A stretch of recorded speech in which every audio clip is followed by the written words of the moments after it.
right at 6 o'clock. We'll get started here this evening. And Jolleen, could you please take roll call? Council members Erickson. Here. Excuse me. Larson. Here. Miller. Here. Valento. Here. Mayor Roberts. Here. If you're able, please stand for the Pledge of Allegiance.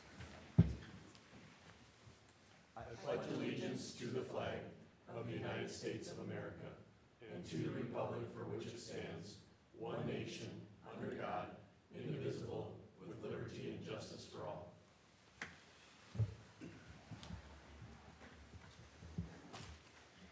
All right, Council, we have an agenda in front of us. Anyone willing to make a motion to approve? Also move. I'll second. Motion is second. Any further discussion? All in favor? Aye. We have an agenda.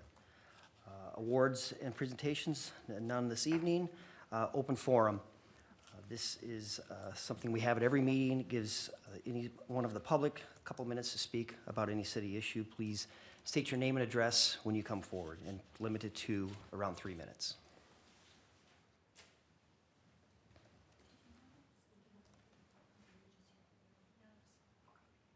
All right, doesn't look like we have anyone this evening. We have a consent agenda in front of us. Anyone interested in making a motion on that? Mr. Mayor, I'd like to pull a couple items off the consent agenda for discussion. Item AI, or A number 1, maybe it's what it is, and G. Okay. A motion. Is there a second? Second. Any further discussion? All in favor? Aye. Opposed? We have our consent agenda. With that, we will move those items to the first part of our regular agenda. And so, Councilmember Miller, if you want to talk about some of your questions there on both the general invoices and then also G, Castlewood Management Agreement. Mr. Mayor, just could I clarify that last motion? I'm sorry. Councilmember Miller, was that a motion to approve the consent agenda without those couple items? It was just a little, Yes, I'm sorry. Oh, and the seconder, was that clear to everybody? Yes. Okay, great. Thank you. Mr. Mayor, City Council members, I was looking through the general invoices and I came across a check number 118528 lease payment that we make to an annual lease to St. Peter's Catholic Church for some parking lot uses at Belts Park.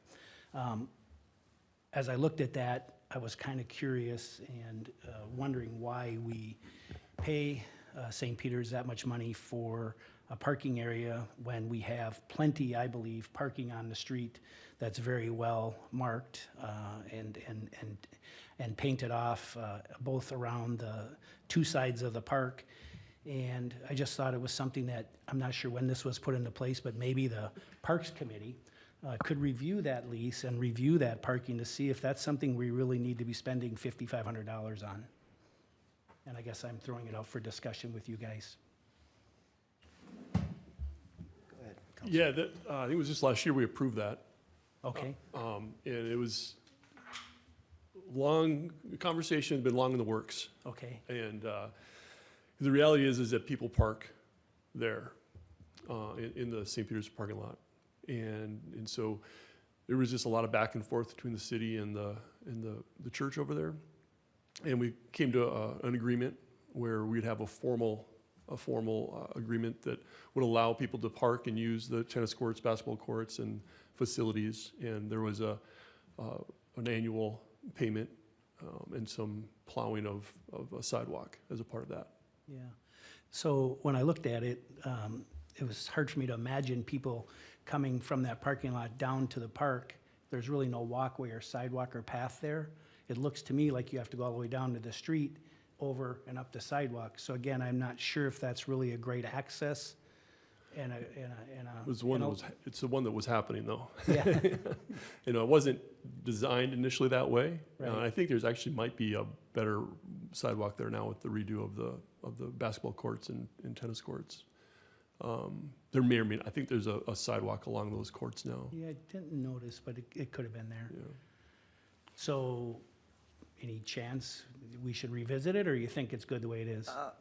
So if I can weigh in, I would be open to maybe pushing that back to Parks Commission to see if unless they've already approved it and I missed that somewhere, if they've approved it for the second year, we When we made this decision, I was unaware of that we were going to have nice striped spots along South Shore there. And, you know, there is talk of a future potential parking lot in there, so maybe that we wouldn't need that. So I'm open either way to either approve this and have that conversation, or not approve it and come back and approve it after that conversation has been had with the Parks Commission. I'd be fine pushing it to the Parks and Recreation Commission. When we voted on this, I thought the $5,500 was a little pricey for it being a parking lot sharing, especially with the street parking that we have now. But next to it, it's the church gets a neighbor of a park, and what better neighbor would you want than a park? So I'd be fine kicking it to the Parks and Recreation Commission, because I don't believe the Parks and Recreation Commission was in place when we approved this, correct? That's correct, council member. The council reviewed and considered this contract in November of 2024, so a year ago, just about today, which is why you're seeing that annual invoice on your bills this week. But we did not have a Parks Commission seated at that time. Mr. Mayor, if I might weigh in, it would be my suggestion, of course, you guys can do as you wish, but it'd be my suggestion to honor the contract and make the payment of this invoice. Certainly doesn't preclude us from having the discussion going forward, but I think withholding the payment here to discuss what happens next year is a bit, doesn't operate in good faith, and I think I would suggest making the payment on this year's, and then certainly having that conversation going forward. You couldn't, I suppose, so would you say then doing it prorated would not be the best? If let's say, that decision was made? There's provisions in the contract for cancellation of the contract, a 60-day notice. And so, you know, after you went to the Parks Commission, and I know it's at the end of November, so we're up against that 60 days. And but I think just, you know, the invoice that's in front of you is for this summer, right? I mean, for all intents and purposes, which is over now that the pickleball courts are down. And so I think that would be that'd be my recommendation, that you make that. So this is back in the rears, basically, No. paying this? I'm getting a head shake over there, so. Mr. Mayor, can I just clarify? So when the contract was signed last year, it included an annual automatic renewal. But there is provisions within the contract language that does allow for termination upon 90 days notice. And it's very clear that there is a reimbursement provision for any prepaid rent for the year. So the $5,500, which is on your invoices tonight, pays for this November to next November. However, if the city were to wish to terminate, we follow the termination language in the contract, we could get reimbursement. I would assume that'd be prorated. My mistake. Then that I'm comfortable with that. You know, if we can have the Parks Commission, will honor this, have the Parks Commission have that conversation and their suggestion to us, and then we have the ability to get that money back if we decide not to move forward. I just think it's prudent to review it. Okay. So that we need a motion on this then, correct? Correct. I would make a motion that we refer the lease with St. Peter's Catholic Church for the parking lot usage back to the Parks Commission for their review and their opinion to come back to us at council for approval. I'll second. Can I make a friendly amendment? I think we're looking for an approval of the city invoices, so approving item 7A with that condition. I'm sorry, yes, approving the general invoices, item 7A, with that provision. I'll second. Thank you. All right, we have a motion and a second. Any further discussion? All in favor? Aye. Opposed? Motion carries. Next item, 7G out of the consent agenda, Castlewood Management Agreement, and I was looking to pull this as well, just for some public conversation about this, but go ahead, Councilmember Miller. Yeah, exactly, Mr. Mayor and council members. That's really what I wanted to do myself is, again, not being real familiar with this particular golf course and how the city's been handling it. Looking at invoices and looking at profit and loss, I think there's some discussion that needs to happen around the golf course, and especially with the maintenance and the fees, and that's really why I wanted to pull it.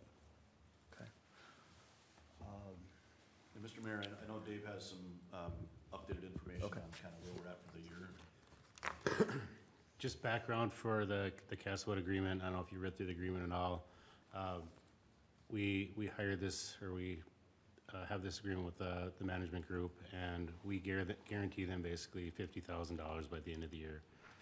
If we're short of $50,000 profit, then the city would pay them to true it up to $50,000, and anything we're above $50,000, the city and the manager splits that profit. So when we initially started, the first 2 years, we paid them to true up to that $50,000. Last year, there was a profit of a little over $3,000 that was split, and at this point in time, through October, we're $26,000 positive. So it's been trending year after year above. This is the first year that the simulators have been running all year long. They started halfway through one year when they didn't have any leagues. So this isn't even accounting for if they have fall simulator leagues as well. So I don't see us profiting much more between now and December just because they're not golfing anymore. But I think last year they lost about $6,000 between now and the end of the year just paying wages and utilities. But I would think we'd have probably a split profit around $20,000. It's pretty much our only park and recreation thing that is actually making money for the city. So it's a quite good partnership. The only thing we have for expenses out there are electric utilities that run the well house. So the manager has to run the irrigation, but we pay for the power. So they're just responsible to irrigate, but we still pay for the power of the irrigation system. And we have a budget of, I believe, $5,000 just in operating maintenance if a culvert fails or we need to have a tree cut down or something like that. So I think we have budgeted $11,000 total in that fund annually, just on city expenses. Dave, just a question.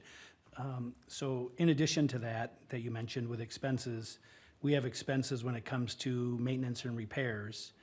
So if there's a cost that exceeds certain amounts of money, whether it be equipment or whether it be other things like minor repairs, that cost is split between us and them, or do we pay all that cost after it exceeds a certain amount of money?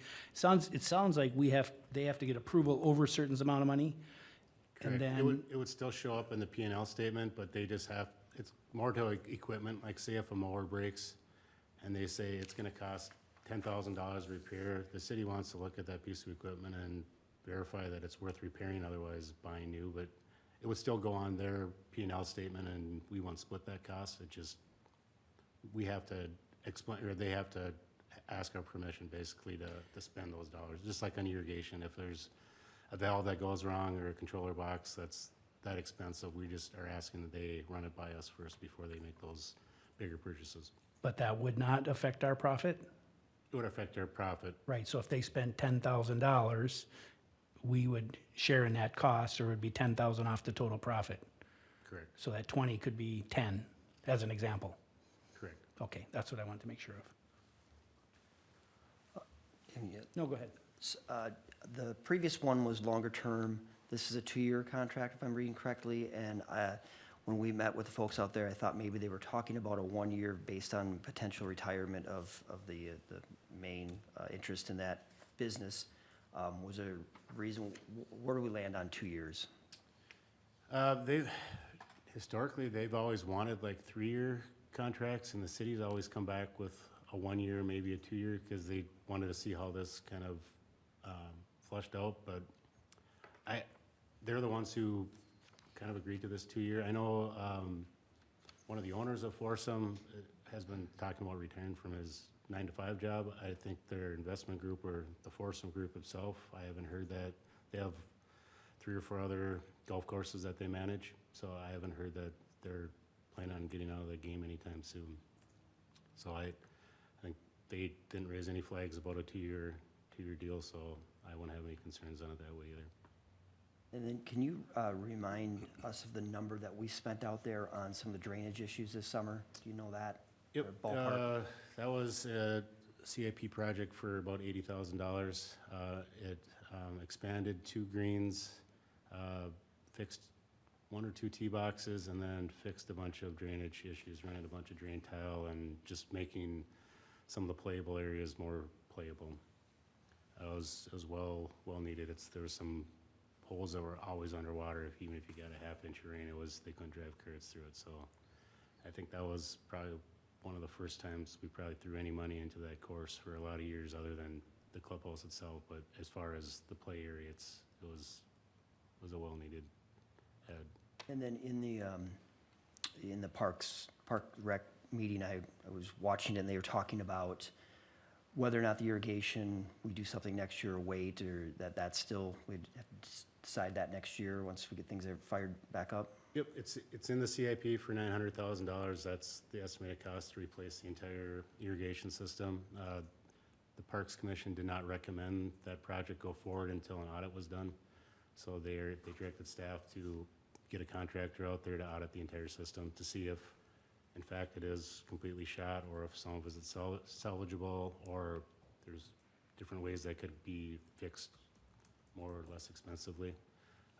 So once spring comes out and that irrigation is up and running, we will find a contractor to kind of do an evaluation on that, bring our findings back to the Parks Commission, and then get kind of what their thoughts are on that expense. It's an old system, and it's still hand watering. So I mean, most of us go to bed and our irrigation happens overnight. And most golf courses, they're out during the middle of the day putting in quick connects, watering green. So it's just technology, and the age of that is, you come to a decision of if you want a golf course with irrigation, at some point it's going to need to get done. But to answer your question, yes, it's in the books, but it's not planned yet until more evaluation is done. I think, as we move forward on this, Castlewood is a great amendment to the city, one of our most used parks, but we're going to have to substantially invest some money into this park, and that's the Decisions Council. I mean, it is in the CIP, but some big dollars, $900,000 for irrigation is a big number to put into one park. Be interested to see what comes back with the Parks Commission, and appreciate their time on it.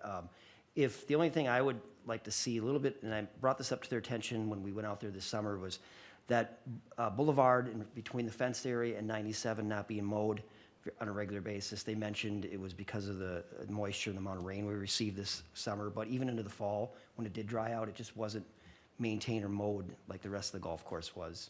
And then the other question would be, as you see that fence line, there's a lot of areas where that fence knocked down, and it's the old school fencing. Is there some thought about fixing that? And that obviously would be on us, on the city, or is that a shared cost, or? Yeah, it'd be, I don't know, a couple years ago, we went through and fixed a lot of those panels or those posts. It's probably due for some more. It's getting to that point where the weed whip have taken those posts down to almost nothing. Probably to that point of either replacement, and we've had a couple incidents too of cars getting hit with golf balls, and a couple insurance claims that there may be a discussion point of putting up, a netting there or something off that last tee box as well, number 9. So it's another CIP project, but it's something as we develop our CIP next year to probably include that in, at least get costs on that. And I think Public Works for sure will at least fix the ones that are, have fallen out of the posts, and at least get it looking not so horrid. But at some point, I don't think we can fix it anymore. It'll just fall over. So, Any other questions on this? Yeah, I have a lot of questions, but, so I don't know this, so I'm gonna ask the question. Can the city sell that golf course? it's dedicated parkland, so it has to always stay a park. But we could sell it to someone who would like to keep it as a golf course and always manage it as a golf course, so that takes us out of it? As long as it's I'm maintained? gonna ask my legal Yeah. attorney that's sitting at the end there that knows these answers. Your Honor, Counsel, the answer is, it depends. Because it would need to be for the benefit of the public, right? So there could be some limitations on being owned privately. We would have to look at what the deed currently says and what our pathway would be to get it into private ownership. That could be tricky. And the only reason I ask is when you look at $900,000 potentially, and a number of miscellaneous costs. The golf course hasn't made the city a lot of money over the years, and it's not gonna make money for many more years if we go and invest $1 million into it. Besides raising the fees for golf, there's gotta be some other options. And I love the golf course, don't get me wrong, I golf there a lot. I only smile because I asked that, I made that same comment to Forsum, and he asked me which of our parks makes any money. Well, I agree. Yeah. I agree. Yeah, I'm challenged with it at times as well. Does a municipality or city belong in the golf business? That's a good question. A lot of them, I know Mounds View over the years was into one and got out of it. It's a tough situation. We've got a great partnership here, I think, short term, but long term, all these questions need to be vetted out, and I agree with you. I'm challenged with some of the same questions or thoughts. Yeah, and, obviously, we've had some opportunities out there when they rebuilt the clubhouse, they could have, potentially, we could look at, or we should have, maybe could have looked at, or maybe they did look at, is ways to use that clubhouse more than just for the golf simulators, and maybe you could have had weddings out there, maybe you could have had banquets out there, different things like that the city can make money on. I know a lot of public golf courses, that's how they make a little bit of money, and it doesn't look like we have that opportunity at all. Just food for thought. Yep, well, it's good conversation to have. So, any other questions on this particular item? Anyone interested in making a motion? I'll make a motion that we approve item 7G. Any motion, is there a second? I'll second. Any further discussion? All in favor? Aye. Opposed? Motion carries. Okay, we'll go back to our regular agenda item 8A, Meeting Refresh Project, Phase 2. Dave? Yeah, Mayor and Council, Phase 1 of the median project wrapped up this fall. It looks great. The next step would be moving down the way, this time on the east side of I-35 up to 12th Avenue by Walgreens there in that intersection. Was kind of discussed even last year that it would be nice if we get these projects done in the spring to give a full grow season, and we just kind of approved this way too late in the year that it just didn't line up that we had to do it in the fall. So the thought is getting these services, get the plans and specs done, and getting this out to bid in January, February, and get on the books for some contractor right away to be first project in the spring. That way it would be freshened up right away in the beginning of the year. We get to kind of enjoy it that first year right away. So that first step would be signing them back up with MWI, who did the professional services for the last one. In your packet or on the second page is his contract for services that would take care of him from right now all the way through the end of construction. That would handle putting the bid documents, putting out for bid, working with the selected contractor, and then being out there for inspections when the project happens, and then final closeout. Once we have the plans and specs, we'd come back hopefully ready in January, that first meeting or so, and approve plans and specs and authorize the project go out to bid, and then hopefully get that on the docket for spring. Just a reminder, if you don't remember, it's estimated the second project is about $300,000, $300,000 to $310,000. We're funded with $145,000 every year for the next 5 years for this project. So this would basically take our underage from this year and then 26 and 27 funding to pay for this one. Question? Question? Does this include adding some concrete on one of the islands for safety for public works, changing the flags out? Yep, they're multiple, kind of like the one you saw last year. It's every one of these planters gets shortened up with concrete. I think there's 3 in this one that'll get shortened up. It also involves redoing all the irrigation. All the irrigation probably froze when it was initially put in, so it accounts for redoing all the irrigation, all brand new trees. I guess the one discussion would be, we're assuming we will go forward with hydrangeas and rudbeckias, like we made that change in this last one. That's kind of ready, I thought, and planned into doing that plan change. We can always discuss that, but that's kind of the plan I was going to keep them consistent through. All right, thank you. I think it's important that the public realizes, you know, it looks like it might just be landscape, but we are shrinking down some of those spaces for less maintenance, more safety for public works staff, and then the irrigation thing. So that's where the majority of this cost is. It's not just in plants. And so that number gets to be a little bit large, but that really is just long-term, just to save on money and maintenance and look better, so. Anyone interested in making a motion? Mr. Mayor, I'll make a motion to approve the professional services with MWI for the Medium Refresh Project, Phase 2 project in the amount of $39,296. Second. All right, we have motion and second. Any further discussion? All in favor? Aye. Opposed? Motion carries. Okay, we're at 8B, Forest Lake Cannabis Interim Use Permit. I've stated publicly a number of times, I have an ownership interest in a similar type business here in Forest Lake. And so like every other thing that's come forward since making that announcement, I have excused myself, and I will ask Councilmember Valento and Acting Mayor Valento to take this next item over.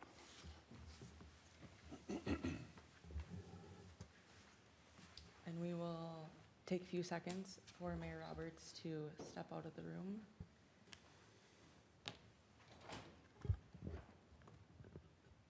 And have it be on the record that Mayor Roberts is out of the room. So with this, it looks like on the agenda it is Abby. Yes, thank you, Acting Mayor Valento. Members of the council, tonight before you is an interim use permit from Budding Measured Movement LLC, otherwise going to be known as Forest Lake Cannabis. This is the third interim use permit of this nature. I think you've seen them fairly recently, so there's not much difference here, but we will run through it just like we have with all the others. Budding Measured Movement LLC is proposing to go at 1467 Lake Street South. It's a request for retail sales in the MU2 zoning district. That zoning district does allow for retail cannabis. Hours would be 8 to 8 a.m., 10 p.m., Monday through Saturday, 11 to 6 on Sundays. It meets the standards for the MU2 zoning district in this multi-tenant space. As a reminder, an interim use permit is a temporary use permit. It doesn't run with the land forever. There is an expiration. And the reason we've zoned or using the interim use permit tool is that the city believes that there could be changes at the state level, and we want to be able to have that flexibility with these types of uses, that if there are statutory changes, that we aren't locked into some of our uses for forever, and then we can reevaluate these as time goes on. Tonight, the action before you is to approve, table, or deny or table the IUP. So a quick review summary. Departments reviewed this. The security plan was approved by a police department. Interior building permits will be required. When we look at the zoning requirements for this type of use, we do require all of these have odor mitigation, that they have future signage, will comply with the city standards. Something that is interesting with this application is this is the first application that has disclosed the type of license that they are seeking from the state. So Forest Lake Cannabis has informed us they will be seeking a micro business license. And in the city, we do not allow for micro businesses within 250 feet of residential properties. What's interesting is when we established our zoning code, legal counsel and staff really looked at trying to make sure our zoning ordinance talked about use. All of our zoning districts indicate what types of cannabis uses are allowed: retail, cultivation, manufacturing, and identified those uses appropriate in the districts. However, we have this one clause in the code that does indicate micro businesses are not allowed within residential. And Amanda might be able to speak a little better. It's been over a year now that we drafted this, but I do believe when we drafted this, we did that because we knew that micro businesses, along with some of the other types of licenses, had more intense uses associated with them. So while you can have a retail endorsement with a micro business or a meso business, you can also have cultivation and manufacturing and or distribution. maybe microbusiness doesn't allow for distribution, but some of these higher intensity uses, we didn't believe were appropriate next to residential uses within the zoning code. So that is one area that we've identified as being a challenge in the application of our new zoning ordinance, because we don't believe the intent was to prohibit retail next to residential necessarily. If the license type that they were applying for was retail, the buffer requirement wouldn't apply. So what's before you tonight is the discussion on the findings and consideration. The operations are compatible with the surrounding uses. There's no negative impacts on traffic, utilities, property values. It's consistent with the 2040 comp plan, and it meets the zoning intent for retail cannabis uses. Tonight before you for consideration is conditional approval of resolution 1124-2502. And this authorizes retail-only cannabis operations.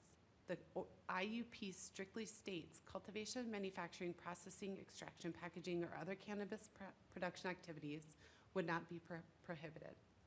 Furthermore, in the staff report that was presented to you before the meeting, staff is seeking your direction. We did bring this matter to the Planning Commission. The Planning Commission also recommends approval of this, but also with the recommendation, this council directs staff to change the ordinance that references state licenses, microbusiness, mesobusiness, the distribution, the transporter, and change that to a buffer requirement for the types of uses next to residential, as we believe the ordinance was intended to be. Tonight, representatives from Forest Lake Cannabis are here. If you have any questions for them, it's not a public hearing, but they are available if you do have questions of them. Are there questions from me? And I will say, I do know that one was raised by Councilmember Larson earlier today, and I said I would address it. The question came up of whether or not we should be tabling consideration of this until a new ordinance is amended or an ordinance is approved. We do have time. Our 60-day timeline with an extension isn't up until the early part of February for consideration of this. We could have an ordinance amendment back before the Planning Commission at their first meeting in January, which would then put this potentially on your second meeting in January. The only risk that we maybe run is if there's tweaks to an ordinance on a Planning Commission level and they're not quite ready to bring that forward to you. The one thing that I will say, the risk that we run in tabling the request is that, or I can't say a risk that we run. Tonight, all you're considering is the use permit. So this is a multi-step licensing process through the state. The state has given them pre-approval. They come to us to get their zoning approvals, building permits, they build out their site. They come back to the city for their local registration. That would be the time that we would have to determine, again, that they're in compliance with their IUP and the zoning code. And by that time, we would have had that opportunity to change the code. All of that needs to happen before their state license is issued. Does that answer at least the question that I think Councilmember Larson was just about to ask me? Good job, thank Okay, you. Thank you. I have one question. I noticed in the building department review that they said that the restrooms noted on the plan as employee only are required to be accessible to the public. Is there any clarity as far as how they'll meet that condition? So you look at the map in the packet, looks like the restrooms are in the far back, opposite end of the building as the customer area, and I imagine that there's going to be high security to get back to those restrooms.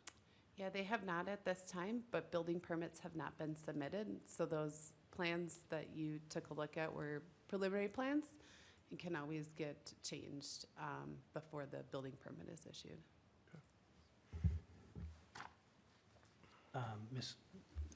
Madam Mayor and council members and Abby, my question, I guess I have two of them. When you talk about micro breweries or micro businesses, does that include like micro breweries and different things like that, or is it just for this cannabis type? It's just for this cannabis type. So the state has certain different types of licenses which allow for different kinds of aspects of the cannabis-based business. Okay, and at some of our recent meetings regarding this, we had talked about limiting the amount of licenses or limiting issue of licenses in our state Yep. or in our city. Would this then be the last one that we could issue based on what we talked about, if I remember right? Or did we not do the limiting? I'm trying to remember, I'm sorry. Yeah, that's a great question. So we did limit the total number of local registrations in the city to one more than the state requirements. So the state requires us to have 2, one more is 3. So while this is the 3rd interim use permit that you're considering, again, what we're limiting is the retail registration. It does bring up a really great discussion point that the council may want to talk about, or we certainly would be discussing at the time of an ordinance amendment, of whether or not the policy would be we would not allow for more interim use permits than local registrations to try to keep them in track. Legal counsel may need to weigh in on that one. But I will say, from a city's zoning standpoint, we could take in right now 100 IUPs, and none of them may materialize in an actual registration. And so I don't know that there's a better way to do it, but from an administration on a zoning perspective only, we would love it if as many IUPs as we could consider are the ones that would be permitted to have the registrations in the community. Did that answer your question, Councilmember Miller? It did. Would legal like to weigh in? Sure. Thank you, Your Honor, Counsel. So, as Abby mentioned, technically somebody could come in and apply for an IUP, even though hypothetically there are 3 IUPs that have, or 2 that have already been approved, potentially a 3rd tonight. If all 3 of those individual businesses applied for the registration and received the registration, there would be no more available registrations because we're capped at 3. So we could certainly do a code amendment that would say IUPs are, some sort of language that this is only available if there's also registrations available. It may be a solution without a problem, because it may be that when somebody calls and says, hi, I'd like to get an IUP, and we say, well, we're full, registrations are full, you could get an IUP, spend a bunch of money, but you won't be able to open a shop here. It may just stop the inquiry right there. But if it seems like it's something that Abby wants a little bit more teeth in the code, that's definitely something that we could talk about doing. Does that? Yep, it does. Thank you, which I agree we probably need to address. And then one last question. I don't necessarily agree or disagree with the statement that no negative impact on property values, but I do have a concern about the 250-foot buffer in that residential area around it. And I guess, planning looked at it and they didn't seem to have too much concern with it, but it seems we have those rules for a reason. And being that close to residential and, if it was in a school area, that could be a negative, or it could be a problem as well. There are other locations along 61 where I think they could do the same thing that maybe would work even better, because they wouldn't have that buffer ruling that would affect them. So that's just a concern of mine in that particular location. Well, Councilmember Miller, reference the Planning Commission, they did share a concern with the residential mobile home park and things like that. They were surprised that the gentleman that manages that did not come to the meeting, but I believe he shared some concerns. Whether he could make the meeting or not, I don't know. But they did have concerns about that, and they also had concerns about the availability of parking spaces, since it's a multi-business complex. So they were inquiring, is it more like a business where you would run in, pick up your order and leave, or are you shopping around, or what? So that's some of the things that they kind of brought up, which was kind of worked through the evening with Abby on that. Can I state just for the record, Counselor, I think the staff does believe that 250-foot buffer was intended for those higher intensity uses. But I do think that there is still an argument to be made that retail may be directly next to residential when it's directly adjacent to or touching bordering, that there could be some cause for concern. You know, the intent of zoning is to separate land uses, and we indicated that this type of retail use was allowed anywhere that retail was allowed. And I think that this is a great question to be raised and discussed by the council of whether or not this specific type of retail right next to residential is appropriate. I think that a 250-foot buffer would limit a lot of properties. And if the other two IUPs we've issued were also seeking micro business licenses, because we won't know until the time of registration unless they disclose it to us up front, then we would not be able to issue registrations to the two other IUPs already permitted as well, because they are also within 250 feet of residential. And then maybe the potential business owners, if they're here, could elaborate a little bit. I notice there's a very complicated and very nice air system that's being put in there, a ventilation system. Is that because I don't know much about dispensaries. Can you smoke right on site? And if that's the case, is that being vented up and out? Or what is that ventilation system for? I don't know. Sure. Retail licenses do not allow for on-site consumption. There is some provisions in the code allowing for sampling, or in the state licensure for sampling. Those would need to occur indoors. They wouldn't be able to occur outside in public property. So when you say sampling, is that ventilation, is it smoking type stuff? Or is it just edibles? I would assume that a retail cannabis shop would have both. So if it's smoking type stuff and you have a ventilation system taking that out of the building and out into the air, that's what concerns me about being by those residential areas. Quite understandable, and the smell in general is something that regardless of the type of use, that we did address with the cannabis ordinance, in that we do not want to have any outside odor detected for any of our cannabis-based businesses.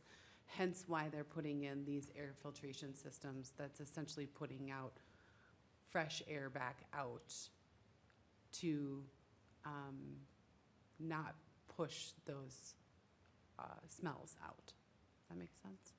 Did I say that Okay, well then enough? one last question is, how is it monitored then? If it's not filtering that smell, or maybe not necessarily addictive, but that odor out into the public, how do you correct that? Well, we can determine it to be a violation of their IUP, a violation of city code, and we would start an administrative citation or administrative code enforcement process. To first would give them a nice pretty please letter, say, pretty please get this done by this date, and if they don't, then we start with citations. Thank you very much. You are welcome. One follow-up question, the registration limit that we put on for 3, is that, or 1 plus the minimum required, is that just for retail, or is that for any related cannabis businesses? Just for retail. Just for retail? Yep. Thank you. Great questions. Any other questions? Madam City Attorney, I noticed on your findings of fact, or your review of this with the Office of Cannabis Management, it's unclear on how they will interpret such situations, as they viewed the microbusiness license as authorizing all activities allowed by the state. For this reason, if they do get approval for their micro business or meso business, and they go outside, they say they're not gonna use or grow, and all of a sudden something happens, then it's not gonna be, they're gonna say, you allowed them to come in. What protections do we have other than our IUP? If you may. Yeah, Your Honor, Counsel, so I believe you're referencing the fact that the micro business is allowed to do growing, manufacturing, and selling. A Right. retail license can only sell. So, but what we've discovered, and I just want a quick step back for 1 second. When we first did all of these ordinances, what we did not know at the time, or did not realize, was that because of the caps on the retail licenses, and the fact that there is no caps on the micro businesses in terms of, if you recall, the social equity applicant versus a regular applicant kind of a situation, the vast majority of people who fully intend to just operate a retail establishment went and got a micro, or are applying for a micro business license instead of a retail license. But the intent is to use it as a retail shop. That was not something that we understood when we were building our ordinances, nor was that something we considered, which is why the dimensional distance requirement of the 250 feet talks about these micro businesses and meso businesses, cultivators, manufacturers, because the thought was, if you can do the super intense, uses, that's not supposed to be by residential. So we have a little bit of a mismatch with how the licenses are actually being issued. I have reached out to the Office of Cannabis Management and received no response. So unfortunately, I can't say for certain what they would do.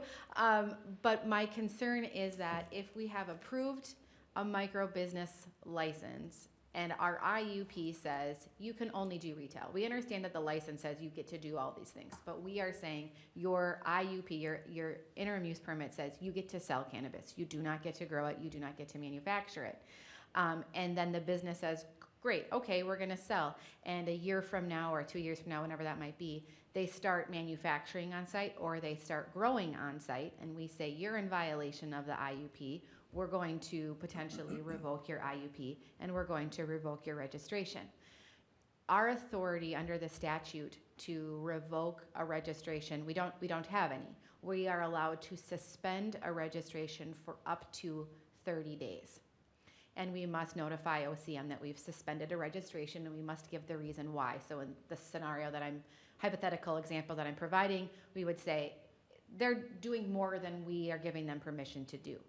What I don't know is what OCM's response to that is going to be, because we can only suspend for 30 days and then OCM is responsible to make a final decision.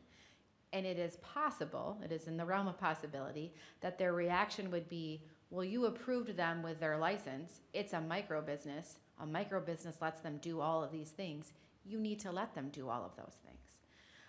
Or they could say, we respect your zoning authority, city, and we understand that they're not allowed to do more than selling product, even though they have a license that would allow them to do more than sell product.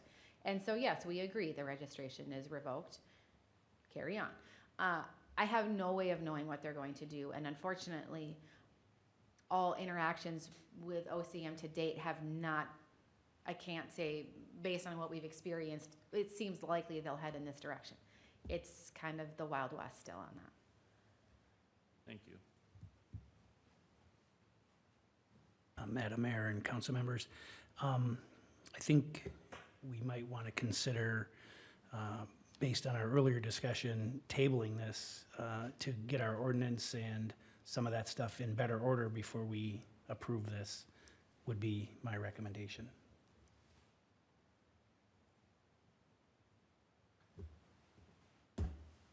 I'm gonna ask, I know the young lady out in the audience was the spokesperson on behalf at the planning commission meeting.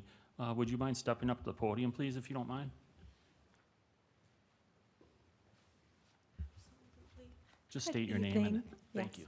My name is Jamie White, address as well. Please. Yeah, I live at 5054 93rd Avenue North in Brooklyn Park, Minnesota, zip code 55443, and I am Mr. Kressler's consultant.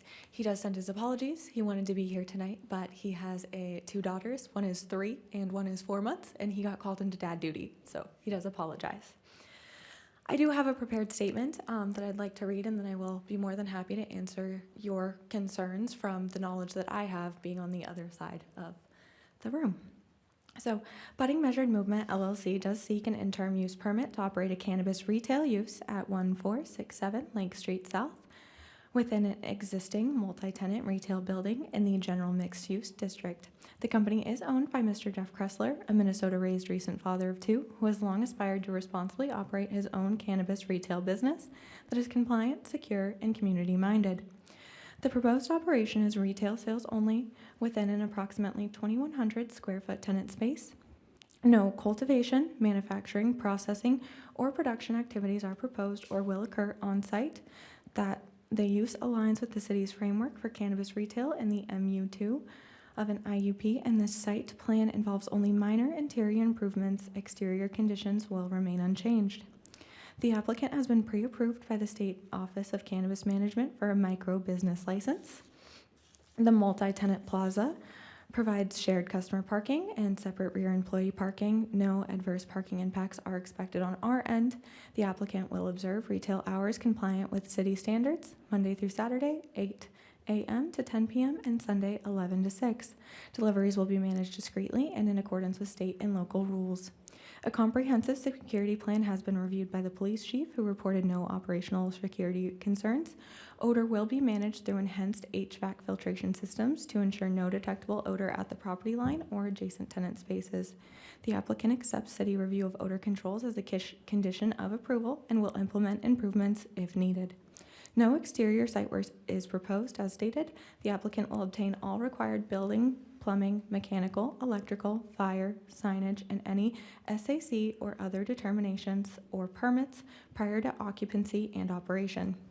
The watershed and public works reviews identified no issues for interior-only project. Given the applicant's retail-only commitment and willingness to accept strict conditions,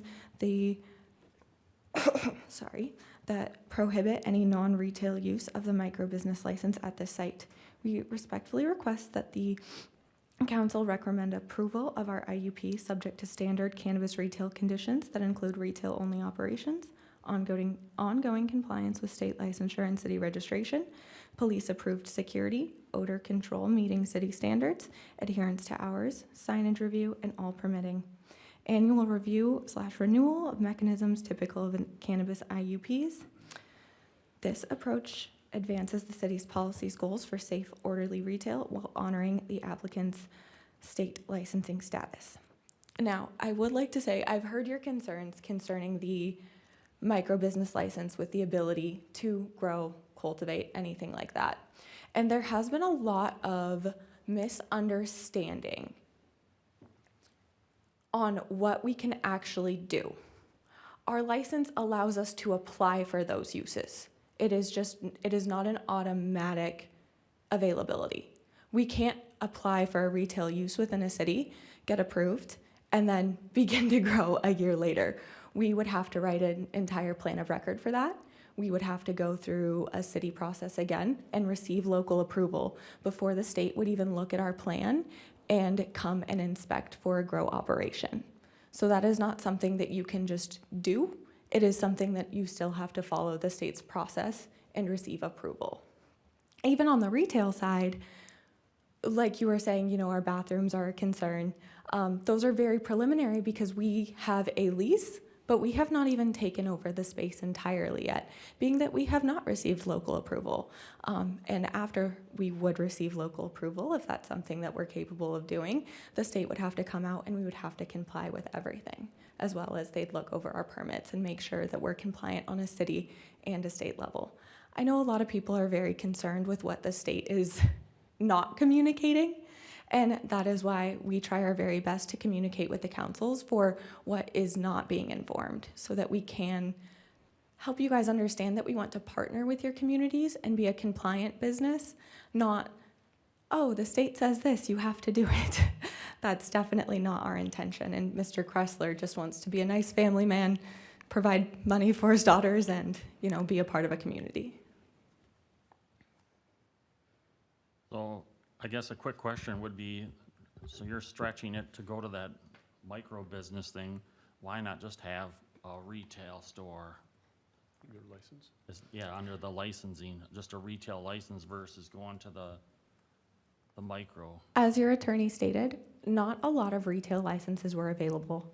It was very, very slim. You stepped up a little bit. you stepped up then to the next. To the micro business, yes, because it does allow for a retail use, which is definitely what Mr. Kressler wanted. He just wants to run a retail operation. But being that there were not a lot of retail-only licenses available, that made it very hard to get into the application pool as a whole. And many different cities ran a few different ways to even accept retail licenses. A lot of cities have put strict standards on retail or strict standards on micro. So he saw this as his way to have at least a little bit more option for what he wanted to do without putting him in a, I can only do this pool. Okay. I see the gentleman, he was at the planning commission, he's your counsel, I believe, Yes. correct? I guess the thing that I kind of struggle with, and I think a lot of us are sharing the same thing, is we're just a little concerned. I know you stated that you don't plan on doing any type of cultivation or anything like that, but if we get the business in there and something happens, we're concerned about the Office of Cannabis Management saying, well, you already let them in there under your agreement or whatever. I think we're kind of struggling a little bit in that line with things. And like I stated, we would have to completely apply for new plans. We would have to write an entire narrative. The OCM refers to them as a plan of record. I would have to go back to the state and apply entirely for that type of licensure. And then we would once again have to come in front of a planning commission meeting and say, hey, we've been in this space as retail use for a year or 2 years, whatever it may be, and we'd like to grow there. And you and your commission can say no. And we have to go, okay. And that would make us have to find another location that we'd want to grow out of. And that would make us take an entirely different turn. But you cannot just switch your type of license that you have in a spot and just say, we're doing this now. We'd have to follow the state ruling. They would push it back to the city, and we would have to do this process all over again. Yeah, I think we just share a little bit of, I don't know, protection with our interim use permit too, so I think that is that. But I know we do share a little bit of concern with the possibility of grow or whatever going on. So thank you for your time. Thank you. Madam Mayor, Council, Abby, maybe you could weigh in again.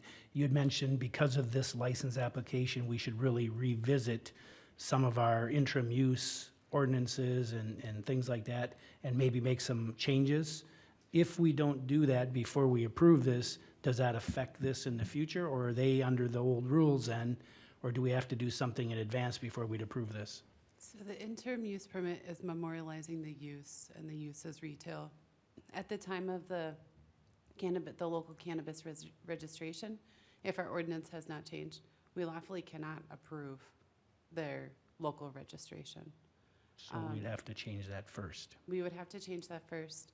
The other thing I'm hearing is just that concern over what happens if they change their type of uses in the building and OCM's allowance for local enforcement. Interim use permits are designed to be temporary, and the reason we wanted them to be temporary is because we wanted to make sure that the state was done tinkering with the rules, and that if they were going to tinker with the rules, as those IUPs come back up for renewal, we'd have the opportunity to reevaluate that use with the state regulations and or regulations in effect. At the time that we looked at our first IUP, the Planning Commission was really concerned for offering an IUP greater than 3 years, and really wanted to have a 1-year IUP. And staff said, hey, these are pretty big investments. We should be allowing a little bit more time.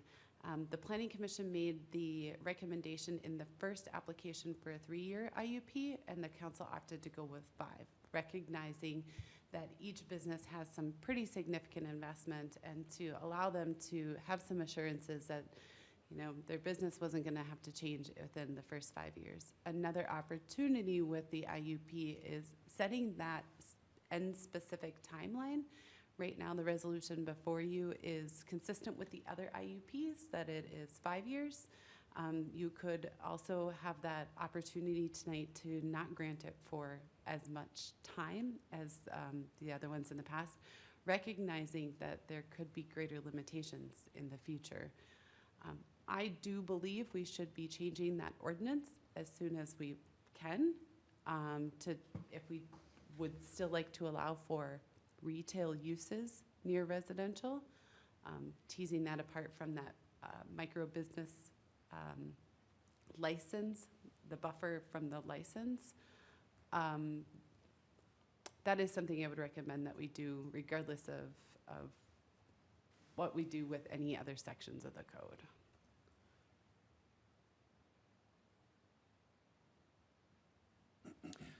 Again, I had made a motion earlier to table this, to have further discussion about it.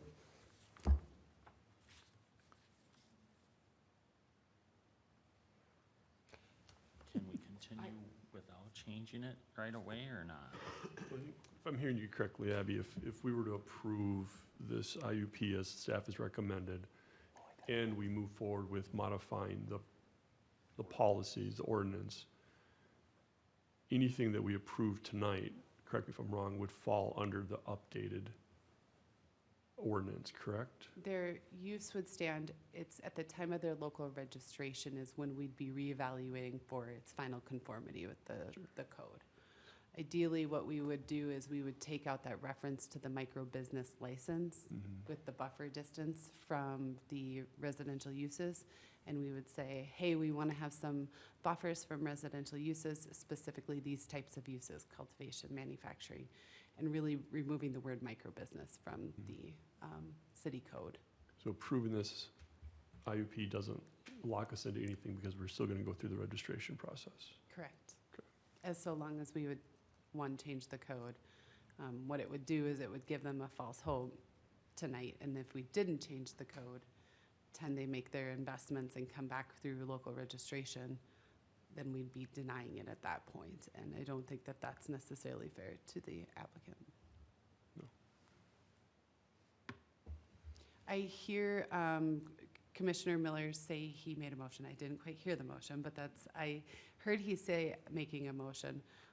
Knowing that legal counsel has reached out to OCM and to see if we can get an OCM legal opinion on this matter, I don't think that there is not harm in waiting another 30 days or 60 days up to our state statutory maximum 120 days with their extension to see if we can't get that legal opinion and also help give us some legroom, some time to get an ordinance working through the city's planning commission and back to you.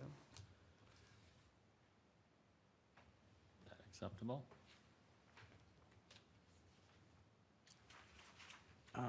So, Abby, are you asking me to withdraw my motion to? I didn't really hear. I'm the sorry. motion. So I had made a motion, I thought, to table this discussion until we had a chance to hear back from legal and look at revising the ordinance.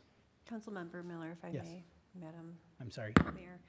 My recollection is that you recommended we discuss, but I don't Oh, believe that you made a okay. formal motion yet. Okay. Was that a formal motion or? If you could be very Okay. clear in what your intention is. My motion to table would be in regards to hearing back from legal with what they hear, as well as reviewing our ordinance and looking at changing some of the language with the buffer zone in our ordinance before we finalize this. I think there's no need to rush.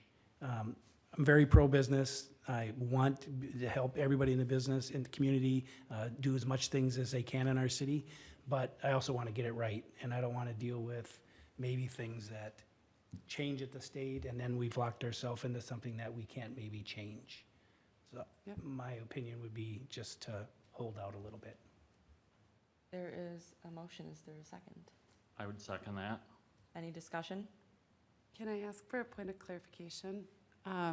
So you had said the couple things the reasons for tabling are hearing from legal and OCM, review the ordinance, and change the buffer.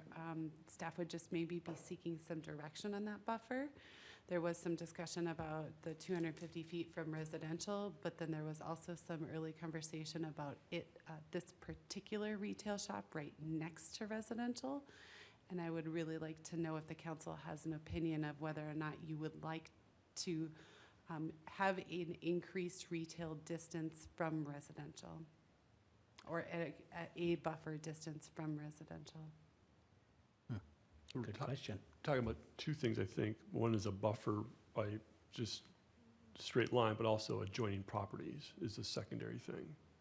Well, the first was 250 feet was the micro business, but we didn't, staff didn't believe the intent was for retail, so do you still believe a 250 feet from retail to residential is appropriate? And then if you are favorable to seeing retail closer than that, are you as comfortable as a directly adjacent property? How far is this building to residential? It's right next door. It's super So, dense. so our, we really don't have a buffer for retail, is what you're Not saying? really, no. Not here. Got it. I think the other sites that are currently issued an IUP as well are, They're about 150 to 300 feet, or to 150 to 250. You know, that one right downtown is very close to, I forget the name of the condo building to the south. Lighthouse Loft. Lakeside. Yeah, and then the other at Lakes Floral is, with our purely residential properties, about 150 feet away. But there is some potential long-term residential in an old strip motel, very, very close. And so none of them are directly adjacent to those residential uses. But this is not the only business that could be affected if the other two IUPs were also intending for a micro business license. So Councilmember Miller, were you concerned about the not having a buffer for retail, or was it just a concern about well, for residential, but the other aspects of the micro business? Mainly the micro business. You know, there's plenty of retail in town that residential's right there, so it wasn't necessarily that, it was more of the micro business. The other types of uses, the cultivation, the manufacturing. Correct. So I'm hearing, at least from Commissioner Miller, that the 250 feet from those higher intensity uses, what staff believes was the intent of the ordinance, is still something you'd like us to pursue, but there was less concern with the retail cannabis next to residential. For me, that would be yes. But I'm just, okay. And I see a lot of shaking heads that you'd Yes. agree with that, Yes. what Commissioner Miller stated. Okay. I appreciate that opportunity to just have a little bit of discussion so that staff has direction coming back, and direction maybe moving forward to the Planning Commission before coming back before you, so. Okay, there was a motion, there was a second, second. there was a point of clarification. Any discussion? Hearing none, all those in favor? Aye. Any opposed? And the IUP has been approved, No, that was tabled. or tabled, sorry. Thank you. Tabled, with all the clarifications. So with that, we will bring Mayor Roberts back into the room and then move on to item C. They understand that. You have a question? Thank you. Thank you.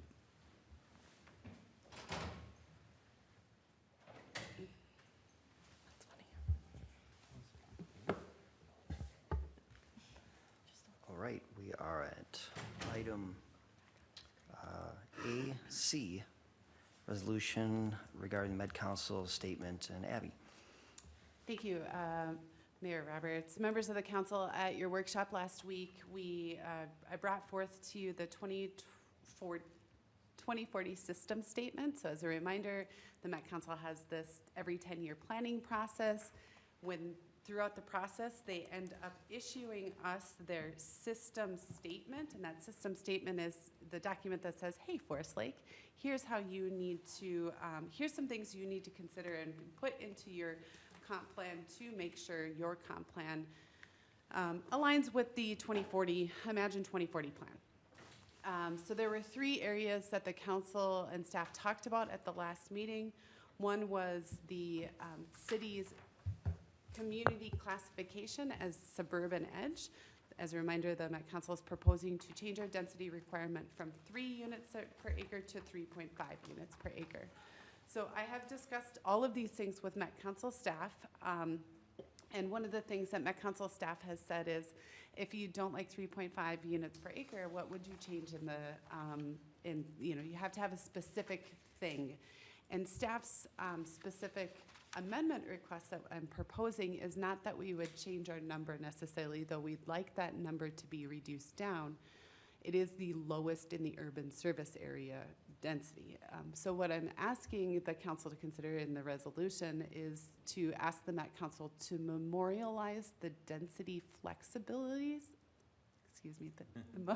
memorialize the density flexibilities that the Met Council said that they would end up having for cities in trying to have for cities to be able to achieve these densities. I'm really struggling with my words.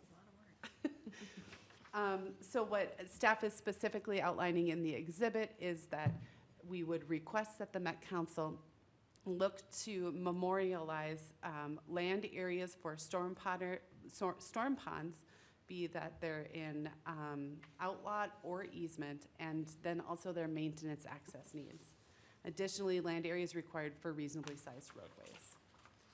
The second thing that staff is asking the Met Council to amend is the forecasted households. So right now they are proposing by 2030 that we would be capped at 9,300 housing units, and staff is proposing those to go to 9,750. It's a small increase, but I do believe that that is sufficient enough to get us to 2030. When you look at the housing starts that we had within the first 3 years, we were averaging 160 a year. I'm not sure where those housing units went, but I do think we had some apartment complex that really bumped those numbers up really quickly. If we kept on that 160 unit per year, we would hit the 9,300 before the adoption of this plan. Met Council staff has stated they have administrative abilities to change these, but I do believe that we should still be including them in the resolution as an objection.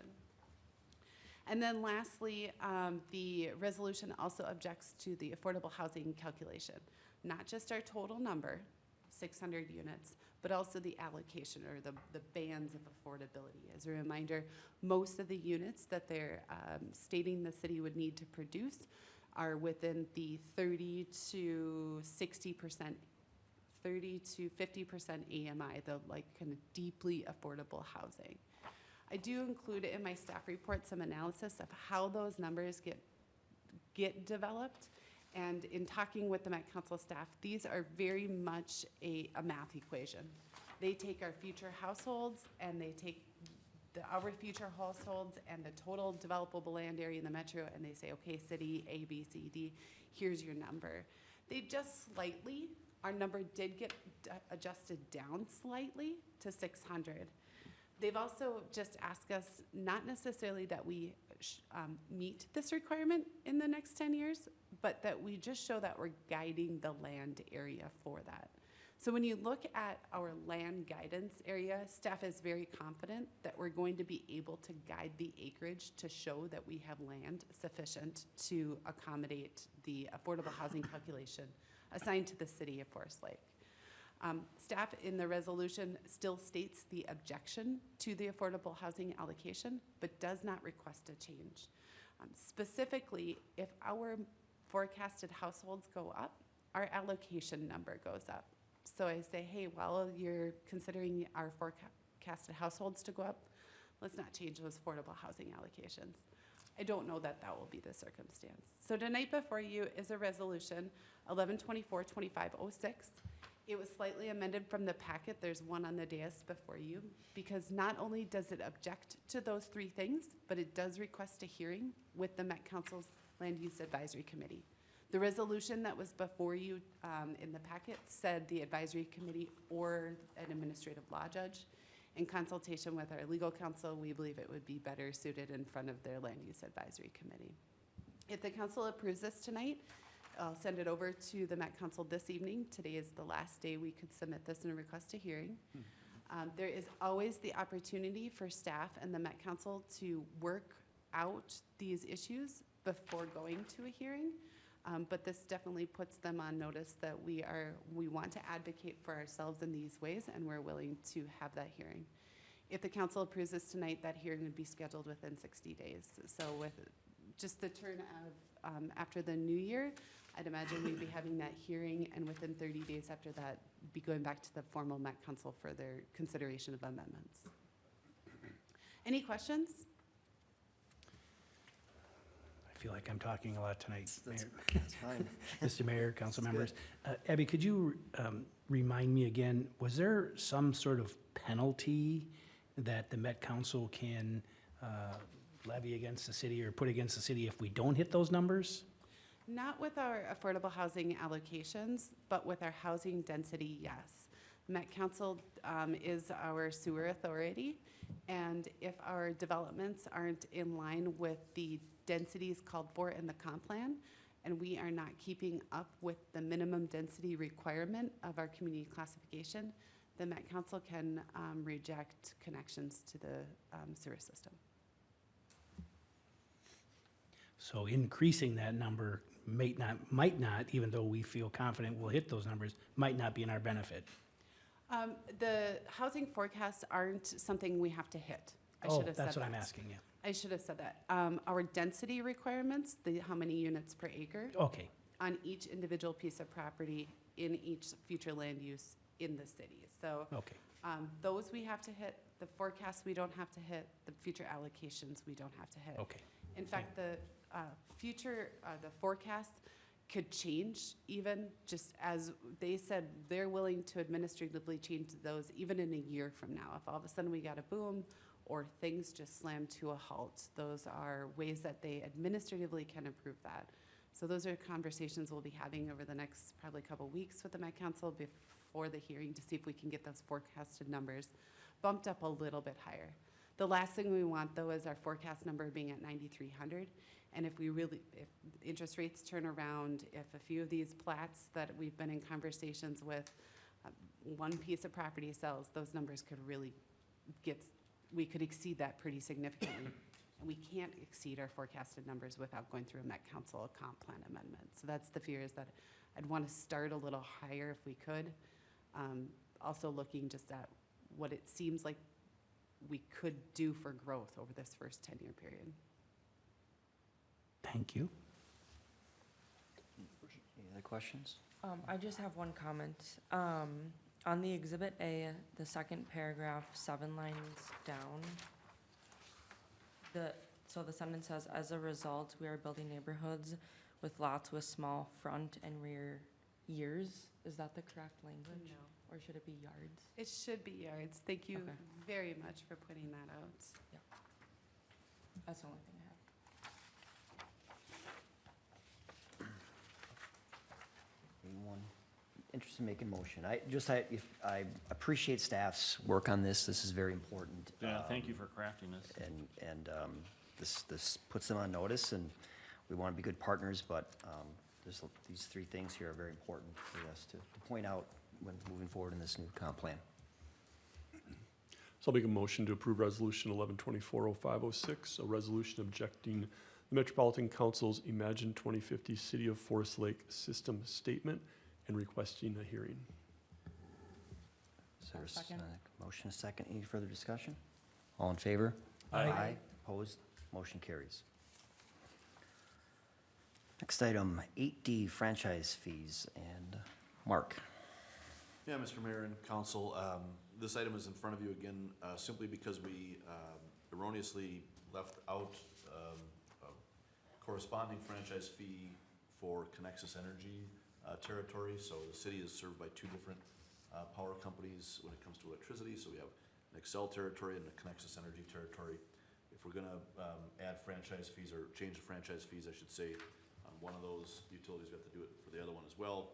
We certainly intended to do that. We simply missed having that resolution in front of you to add Connexus in. So we're going to bring that one back by itself, and in reviewing that, just noticed a few typos that needed to be corrected. So a few references to the past ordinances that we're amending, and so in the end, it just seemed easier to redo do the whole package. And so what's important to note here is that the ordinances we passed did not become law because we did not publish them. So we recognize the issue before we published them, and if you don't publish them, they don't go into law. And so we did not publish them. You're gonna then, if you would pass these tonight, you would kind of just approve all of those, three ordinances. So there's Nexus, electricity, Excel Electricity, and Excel Gas are the three franchises that we would be implementing the changes to, so. Any questions, comments? I just had a question before the meeting, just saying what changed, because you look through it and it's almost identical, but thank you for explaining that. So I'll move to rescind the November 10th, 2025 approval of ordinances 760 and 761, and then further move to approve ordinances 760, 61, and 763, as well as to approve resolution 11240504, a summary publication. Motion, is there a second? I'll second it. Any further discussion? All in favor? Aye. Opposed? Motion carries. All right, we move to our discussion portion of the meeting. These are discussion items. No formal decisions will be made on these two items. And the first thing is the 2026 budget proposal. Yeah, Mr. Mayor and Council, we, at the last workshop, we had some discussion about trying to find a spot to land for the final levy and budget. As you know, we have a preliminary levy increase of 12.59% that was approved back in September, and that's what the truth and taxation notices that went out to the public was based on. Since then, we've had numerous discussions with the council on ways to lower that number, and at the last meeting, we sort of presented this 9.25 scenario in your packet, and then by the time the workshop rolled around, we had an option for 8.9% increase, and fairly immediately after that workshop, I received some feedback from from various members of the council on different ways they saw that we could lower the levy as well.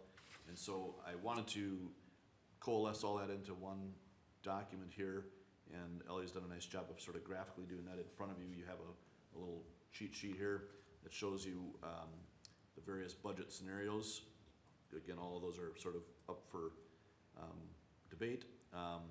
But sort of the question in front of you tonight is, what do we want to have in terms of options available to us at the Truth and Taxation hearing or immediately thereafter for final budget adoption? Do we want to simply have the 12.59 option and one of these other options, or do we want to have all three prepared? We have various resolutions and things that need to be prepared to pass that night is the intent. So we want to have some clarity on where we're headed, and if these scenarios make any sense to you as well. I could just run through the differences again. 12.59 is sort of the all-in, everything that was on the initial list from our 10-year plan, all the staffing plans. And so that included the 4 police employees, a patrol sergeant, 2 patrol officers, and a police administrative assistant, and then a public works maintenance operator and a deputy fire chief. The 9.25% plan eliminated the police sergeant, and also then took advantage of the increase in franchise fees to lower the levy, as opposed to just adding to the amount we put into the capital fund of the streets. The 8.9% plan just simply delayed the hire of those remaining 5 staff positions to February 1st. So a small change, but a small reduction in the budget from 9.25 to 8.9. And then finally, the 7.9% option here has some use of what we are anticipating will be surplus funds from the 2025 budget. We had a number of staff vacancies for a number of months. So we feel like there's enough funds there to have a small, what we would call rollback of the capital equipment fund. So we would sort of reduce the amount we're putting into that capital fund but then use surplus funds to re-inject that money into the fund to kind of square things up and not actually reduce the amount of things we're buying, but it would just be a swap of those offsets to the general fund levy. So with all of those things deducted, the levy increase would be at 7.9% if we took advantage of all those opportunities. Obviously, each one of the opportunities, quote unquote, comes with a consequence, and as you can see, the various options there are sort of laid out for you. So wanted to have just a little bit of discussion, take advantage of tonight's forum to be able to give us any further direction. The one thing that maybe was a part of this conversation that got us down to the 9.25 was there was new revenue for public work, or for police, right? Yeah, and we didn't include that in this chart because it's something, it wasn't a cost-cutting measure more than just a Windfall. revelation that we were gonna have, a windfall of about $100,000 or so. Based on some conservative budgeting we had done a while back with some assumptions based on feedback we'd gotten from the state.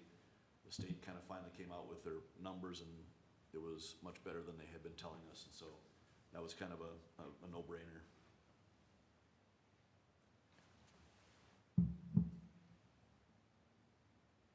Just a question, in here, the public works maintenance operator is the same on this second budget alternatives as the public works parks person, is that correct? Yes, correct, that, mixing the terms there, but yes, the public works maintenance operator is the one that the new hire that would be for doing primarily parks and work. It would be in with the rest of so the public works department is sort of divided into two. We have utilities and streets and parks. We don't have a separate parks division at this point in time, but, so I think the intent, of course, with that position is to offset some of the additional hours we've been seeing in our parks, and I know Dave has some information on that. If you would like him to share some of that, we can certainly do that. That hire has, has been thought through in terms of how much the number of hours that we're putting into parks, that our folks take good care to track that time, and we've seen in the last year that we are putting more time into the parks maintenance than, and because of that, we're losing hours in the street department and sometimes in the utility departments, and those hours need to be made back up. I don't know, Dave, if you want to elaborate on that at all. Yeah, I don't know if you see that in January, I usually send out that job description of what everybody kind of does throughout the year. Well, it also breaks it down through departments. And just looking at, in 2024, we're still not all the way in 2025, but in 2024, there was over 12,000 hours spent doing parks activities. And currently, right now, we're funded for 4 employees in parks. So that accounts for about 8,000 hours of work. So what that means is that 4,000 hours is either being done by a streets department funded or a utility operator. Actually, what it broke down to more about almost 400 hours of park jobs were being done by people in the utility department. So what we try to do is balance the hours out. So by having a parks position, you're infusing 2,000 more hours of manpower into that spot, which should absorb 2,000 hours, which should then put 2,000 hours back into other departments. It's not only that other departments are doing the work in parks, but it's also you're losing the services in those departments. Like if you should be, typical service should be grading roads every day. We're doing it maybe once every other week. And, pothole patching, we're doing it once every couple weeks. You should be out there every day, so those hours that are going to parks should actually be in streets. So what you're trying to do is fund positions. You're actually not hiring this specific person to do parks activities. You're hiring these 2,000 hours to account for more parks activities to be done. In the long way, you're not hiring that exact person to do a certain thing. You're hiring those hours to account for the hours that you're losing in that department. And actually, you hire that person in parks, you'll probably actually see increased service in streets, to be fair, because somebody in the streets department will actually be able to go back and do what they're supposed to be doing in their department versus doing a parks activity. You're not gonna go backwards in parks, but does that make sense, what I'm kind of saying there? You're trying to balance hours out in each department to equal what your time you're spending in each department.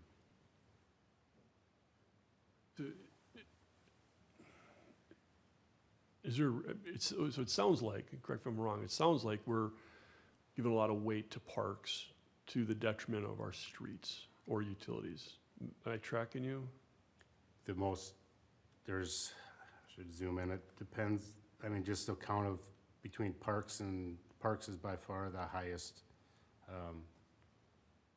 stress department, if you want to say that. It's, the most time is spent in parks activities, and it's, if I go back to 2015 and do this pie chart all the way through, you would consistently see parks continue to increase. But it doesn't really get back funded with positions, it just keeps adding more things to do without really, I mean, really you should have 6 people in the parks department if they're doing 12,000 hours worth of work. Mm-hmm. So just out of curiosity, I mean,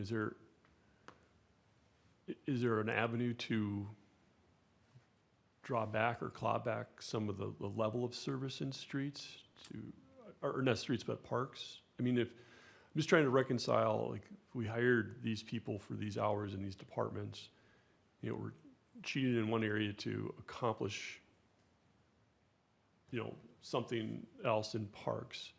And we know that the level of service is reduced then in streets because of the demand that parks has.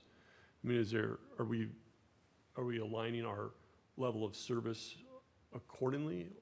I'm just trying to wrap my head around it. I think majority of the things that I get asked by the council or by residents is parks-based. You know, pulling weeds, fixing the medians, you know, this park needs to be cut. It's just youth, moms and dads saying this grass needs, I mean, it's now we're at that expectation that Fenway Field gets mowed twice a week, and every park in the city gets mowed weekly, and the trash is cleared 3 times a week, and all ball fields are dragged 2 to 3 times a week.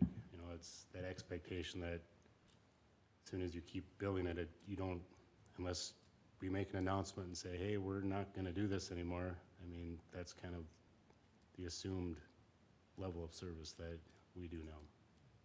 All right, thank you. So can I just clarify something you just said there? Are you saying that medians in public spaces fall under parks? Yes, that would be a park activity. That's interesting.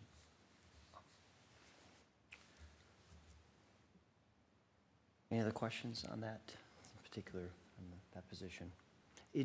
I believe I read somewhere that this is I'm gonna get this wrong, step or level 3 as opposed to a starting position. And I think the question was asked at the workshop, is this hire gonna have any specific knowledge to something that is park related or field turf management related? And the answer was no. So is there a reason why we are offering a higher wage for this position? I was always taught when I proposed a person that you hired at a 3 because the worst case scenario, you would hire it at 3. If you budget it as hiring at a step 1 and this person comes in with multiple licenses and a long background and you want to offer them to 3 to get them into this place, you're already over budget. So worst case scenario, you'd hit your budget. Best case scenario, you'd be under budget for that position. So every time I've put it in the budget for a position, I put it at a step 3 for that reason. Because we wouldn't hire anybody higher than that because it would be detrimental to your staff if you hired somebody at a 4 and somebody sitting right next to them has been there for 5 years and was getting already paid less than them. So really that's why it's in there. It doesn't say that I'm gonna hire somebody at a 3. I mean, over the last 5 hires, I've hired a 3, I've hired 2 1s, I've hired a 2. It all depends on what they bring to the table. The last hire we had in last month is a certified arborist, has a Class A license, has a whole bunch of licenses. They came in at a 3. If somebody comes in that has a Class B and knows how to run a shovel, they're gonna be a step 1. So, I mean, that's kind of unless I get directed differently to hire that, that's why I've always put that number in, is you don't want to already be over budget when you start. Yeah, that's, I was just gonna make the point, you know, if we're trying to shave money off the budget, you could certainly just direct that staff member be hired that be the hiring limitation, is that it can only be a step one hire. Just that sometimes you get a pool of candidates and you see a person and you go, boy, that person really fits what we're looking for, and you hate to lose that person that might have some experience as a lateral move from somewhere else or whatever to, because the budget isn't set up to accommodate that, so. Yeah, well, that's all good news. New news to me. I don't know about the rest of council, but that's good to know. That's the process. Right. So you're looking for just direction as to, General direction, I like, mean, you know, again, the 7.9 option, you know, that surplus is normally directed into the capital fund, and that's exactly what we would do here. It just, a little less of that would be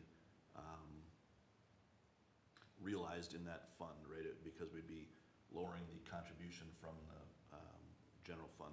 And so next year, that general fund contribution would need to go up, maybe not as much because we've seeded that capital fund, but the sort of the two lines on the bottom there, rollback, and then using surplus funds, the rollback will affect your next year's budget. It's a small rollback. I think it's a $50,000 rollback, but that puts you essentially $50,000 in the hole if you're trying to keep that number steady going into that fund. So I guess the long and the short way of saying that is that this reduction will likely result in next year's projected budget being budget increase being a little higher. Yeah, I mean, I think the vision was, I mean, like, this year, we had a surplus, and we bought down the capital equipment fund on the 10-year plan. And like, the idea here is to cut that capital equipment fund, but then use the surplus to kind of buy it back up, right? Yeah, I don't think it gets all the way there. Yeah, there might be a delta. But Right, there's a small delta, yeah.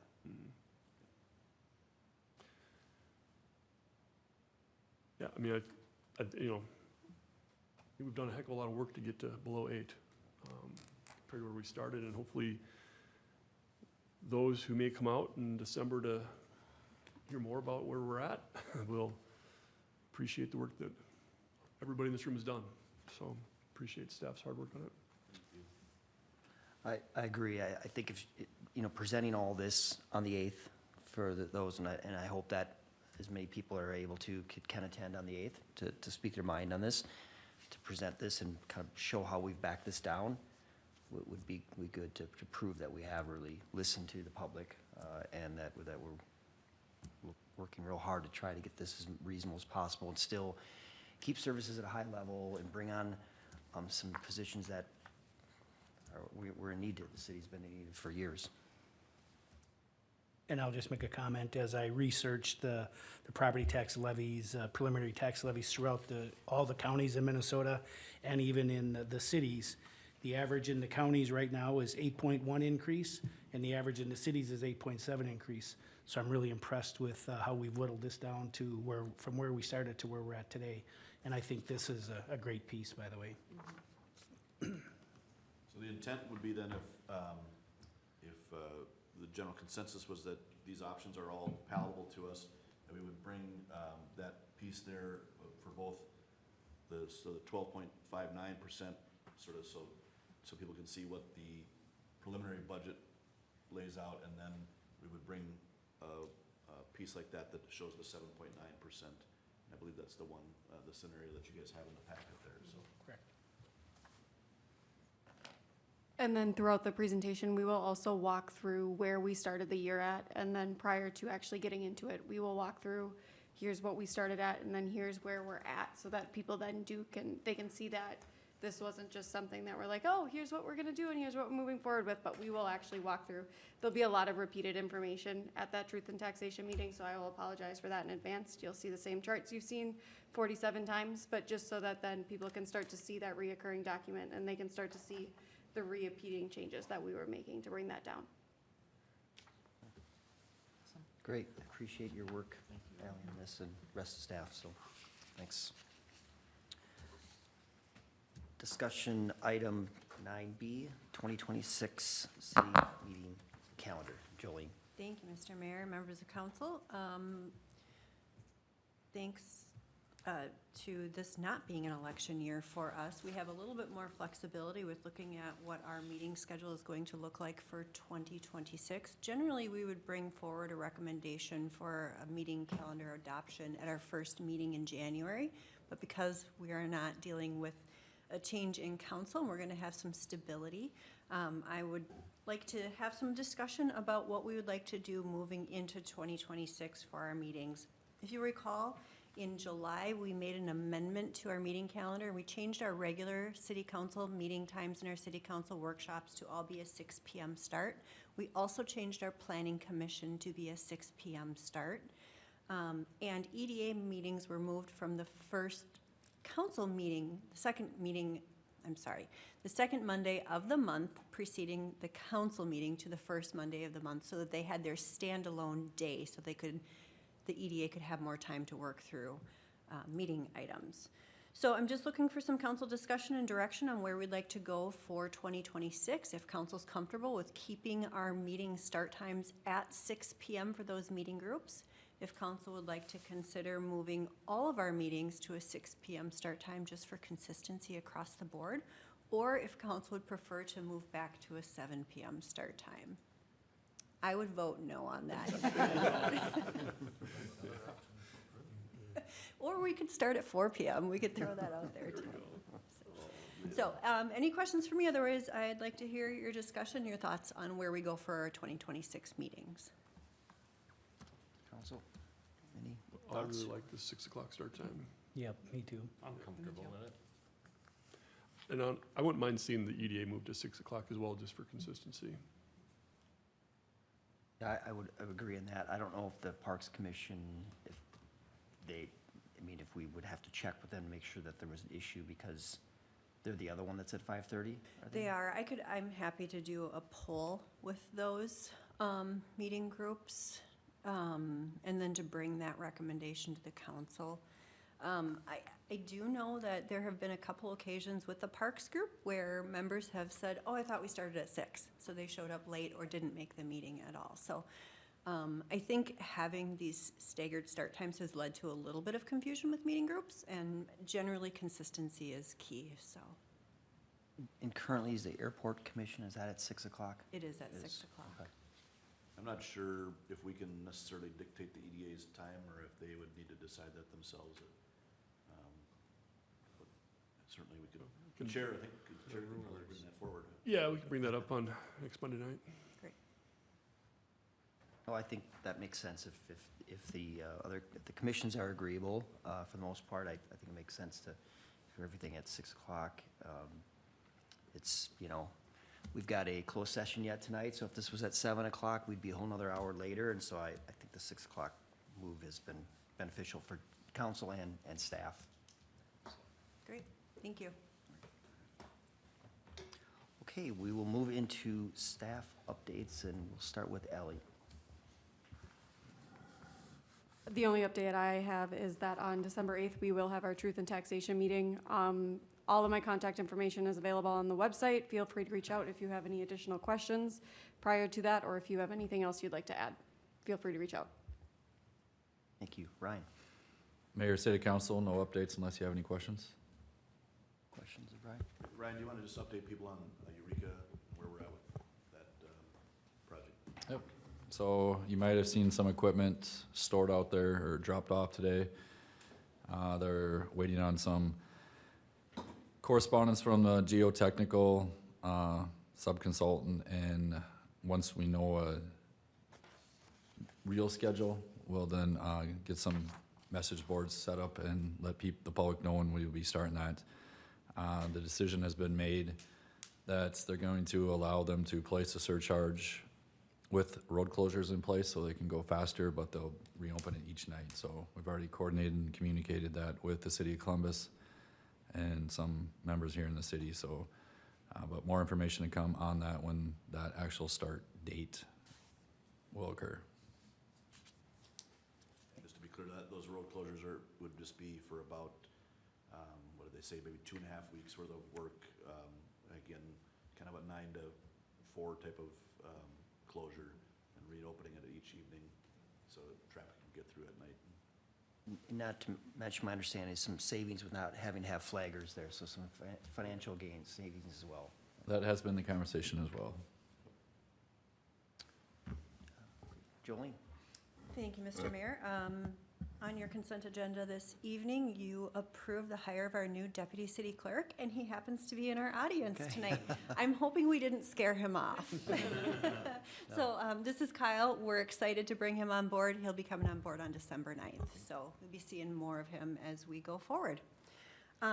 Secondly, City Hall is going to be closed Thursday and Friday in observance of the Thanksgiving holiday, so just be aware of that. Staff will be hopefully enjoying time with their family and friends during those days. Happy Thanksgiving to all of you, to the community. I did post some information about the Eureka project on our website and our Facebook page. It has gotten quite the attention. But I would encourage folks to go ahead and sign up for updates on that project. Bolton and Mink has their project page up, and they do great work at keeping folks updated on what's going on. So there's a link to the project page on our website, so folks can go there and sign up for that. Welcome, Kyle. Thank you. Abby? I just want to let you know that the county has approved the local affordable housing agreement that you passed a little over a month ago or so. So that will, that's the trigger for us to start working to transfer our local affordable housing dollars to them for their management. And as a reminder, a big portion of what we really want to aim to do with those is the preservation of our local affordable housing stock. So fortunately, those don't count for our affordable housing allocation. Those are always new units, but it's still something I think for existing homeowners is an opportunity for investment in their properties. I also have been talking with the county and the Met Council and Community Thread. We're going to have another kind of roundtable transportation meeting after the new year to talk about ongoing operations. One of the things that's really exciting, though, is the county is going to be dedicating some funds to expansion of our circulator program in the community, and that we should be seeing that coming forward after the new year as well. And then I also just want to extend my thanks actually to the council for supporting the community development department this year because I don't think we could do it without more people. And I know that there's a lot of work to do, and I'm really excited with the team that we've got on board. So thank you very much. Dave? Bridge lights were turned on today, along with snowflakes and the Christmas trees, or the evergreen trees in the roundabouts, so if you're going that way, you'll see them up tonight. Hometown holiday is December 5th. We won't meet again until then. I believe Kyle sent out some information to the council. That begins, I believe, at 4 o'clock and goes, street lighting's right before 7.